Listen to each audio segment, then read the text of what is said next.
여러분, 어떤 조직은 100년 넘게 살아남는데 왜 어떤 조직은 1년도 채 안 돼서 사라지는 걸까요? 모든 조직에는 사실 정해진 운명 같은 게 있습니다. 오늘 바로 그 흥망성쇠의 비밀을 결정하는 조직의 생애 주기에 대해 한번 깊이 파헤쳐 보겠습니다. 혹시 그런 생각 해보신 적 없으세요? 왜 어떤 조직은 여러 세대를 거치면서까지 계속 번성하는데 다른 조직은 정말 반짝하고 나타났다가 금방 사라져버릴까요? 여러분이 다녔던 회사, 열정을 쏟았던 동아리 아니면 아주 작은 모임까지 한번 떠올려 보세요.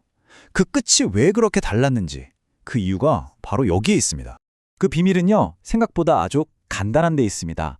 바로 조직도 우리 인간처럼 태어나고 자라고 또 늙는다는 사실이에요. 이 생애주기라는 비유야말로 이 모든 미스테리를 푸는 핵심 열쇠가 될 겁니다. 자, 이 생애주기를 움직이는 보이지 않는 힘이 있는데요. 마치 우리 몸에 DNA가 있는 것처럼 조직의 DNA를 구성하는 4가지 유전자가 있습니다. 바로 E, P, A, I.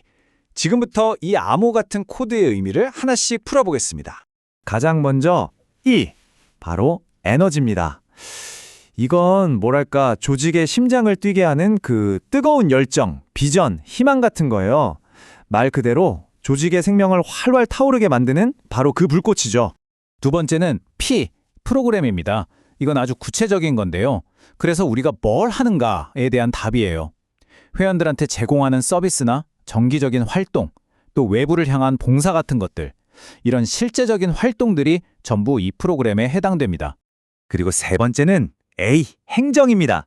이게 좀 딱딱하게 들릴 수 있는데 사실은 조직의 뼈대 같은 거예요.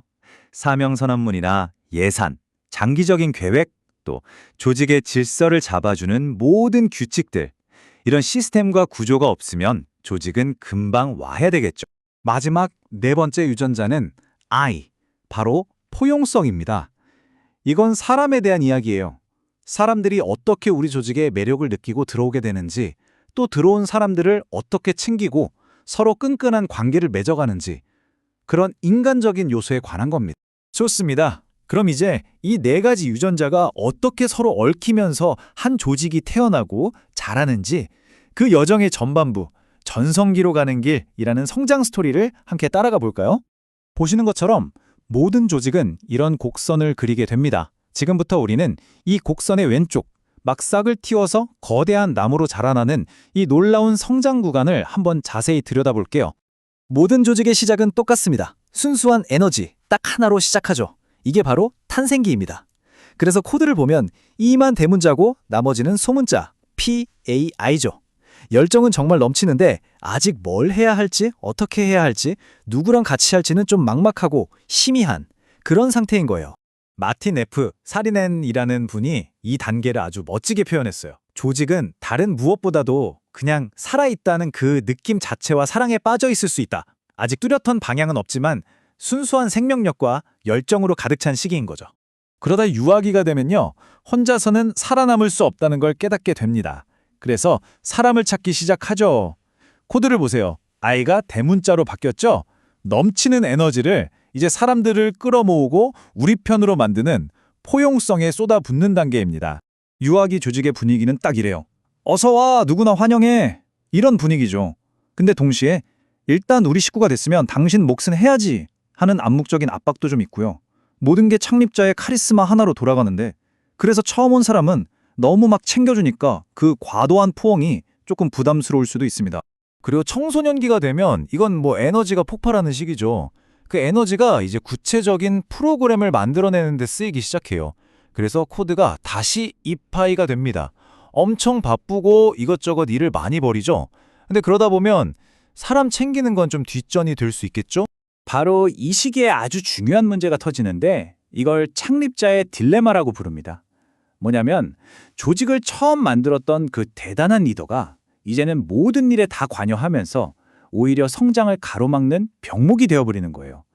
결국 리더는 지치고 다른 사람들은 어차피 리더가 다 알아서 할 텐데 하면서 소외감을 느끼고 하나둘 조직을 떠나기 시작하는 거죠. 이 모든 성장통을 잘 이겨내면 드디어 조직은 꿈에 그리던 전성기에 도달합니다. 코드를 보세요. E, P, A, I 전부 다 대문자죠. 에너지, 프로그램, 행정, 포용성. 이 네 가지 유전자가 완벽한 균형을 이루는 정말 최상의 상태라고 할 수 있습니다. 전성기 조직은 정말 강력합니다. 뜬구름 잡는 비전과 냉철한 현실 감각이 딱 균형을 이루고요. 사람을 챙기는 것과 일을 추진하는 것, 이 두 가지를 모두 최적화하죠. 심지어 갈등이 생기면 그걸 문제로 보는 게 아니라 창의적인 에너지로 활용하고요. 무엇보다 우리는 왜 이 일을 하는가에 대한 명확한 사명감이 조직의 모든 활동을 이끌어갑니다. 하지만 영원한 전성기는 없죠. 아이러니하게도 그 엄청난 성공이 오히려 독이 되는 순간이 옵니다. 자, 이제 여정의 후반부 서서히 내리막길을 걷게 되는 느린 쇠퇴의 길로 함께 들어가 보겠습니다. 전성기가 끝나고 성숙기로 넘어가는 그 순간 정말 눈에 띄지 않는 작은 균열이 생깁니다. 여기 코드를 한번 보세요. 대문자 EPAI에서 소문자 EPAI로 바뀌었죠. 달라진 건 딱 하나. 에너지가 소문자로 바뀐 것뿐이에요. 하지만 바로 이 작은 변화가 모든 것을 무너뜨리는 도미노의 첫 조각이 됩니다. 세트의 길은 보통 이렇습니다. 성숙기에는 과거의 성공 방식에만 안주하고요. 귀족기가 되면 새로운 사람들을 배척하고 우리끼리만 좋으면 된다는 생각이 갇힙니다. 그러다 관료주의기가 되면 서로를 못 믿으니까 온갖 규칙과 절차 뒤에 숨기 바쁘죠. 그리고 마침내 죽음의 단계에 이르면 우리가 왜 모였는지 그 뜨거웠던 사명감은 다 사라지고 차가운 껍데기만 남게 되는 겁니다. 이 쇠퇴의 비극을 한 문장으로 정말 가슴 아프게 표현한 말이 있어요. 조직은 생명을 불어넣었던 그 힘에 대해서는 다 잊어버렸지만 그것을 담았던 행정적인 그릇만은 죽는 날까지 기억했다. 정말 슬프죠? 알맹이는 다 사라지고 텅 빈 껍데기만 남은 모습입니다. 그렇다면 이 내리막길은 피할 수 없는 운명일까요? 아니요, 꼭 그렇지만은 않습니다. 다행히 방법이 있어요. 이제 마지막으로 희망적인 이야기를 해보죠. 재탄생은 가능한가? 갱신으로 가는 길입니다. 다행히 재탄생의 길이 있습니다. 딱 두 가지만 기억하시면 됩니다. 첫째, 우리의 시작, 우리의 이야기를 다시 기억해내는 겁니다. 우리를 처음 뜨겁게 만들었던 바로 그 사명을 되찾는 거죠.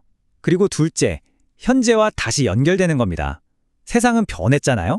이 변화된 세상 속에서 우리의 새로운 존재 이유를 발견해야 합니다.